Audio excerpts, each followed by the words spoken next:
Cristina Nonino, un premio speciale con una dedica speciale quest'anno. Wow, sì.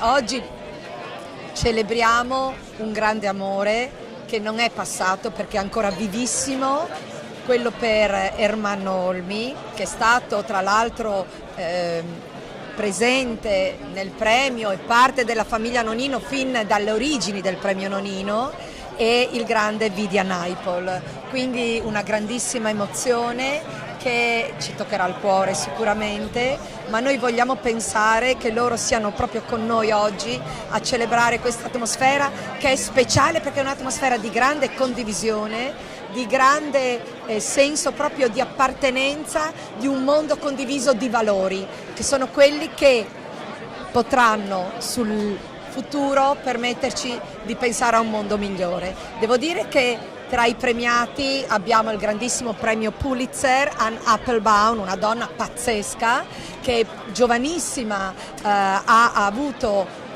dedicato i suoi studi e le sue ricerche, che proprio ieri sera ci raccontava oggi sarebbero impossibili perché gli archivi da cui ha potuto attingere tutte le informazioni storiche per ricostruire quanto è avvenuto nel Gulag oggi sono appunto inaccessibili.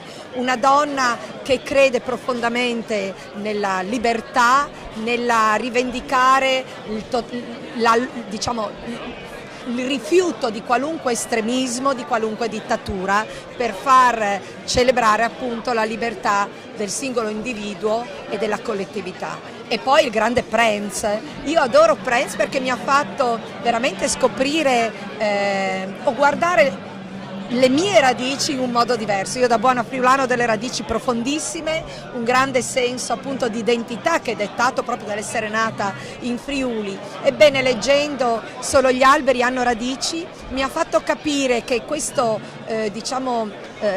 appartenenza non deve essere fine a se stessa, ma deve essere la base su cui costruire mettendo le ali e confrontandosi con il mondo. Essendo lui nato in Argentina, ma di famiglia italo-slovena, appunto jugoslava. Quindi un messaggio credo oggi molto importante, proprio perché ti fa capire che l'identità non deve essere motivo di razzismo o di distanza, ma l'identità deve essere quella forza che ti permette di confrontarti in maniera assolutamente positiva col mondo. E poi Damian Podverzic, che è un vignaiolo celebrato nel mondo, che ha saputo creare grande aggregazione tra gli altri vignaioli italo-sloveni, e questo non è una cosa da poco, per poter intanto riportare la coltivazione della ribolla gialla sul Monte Calvo, che è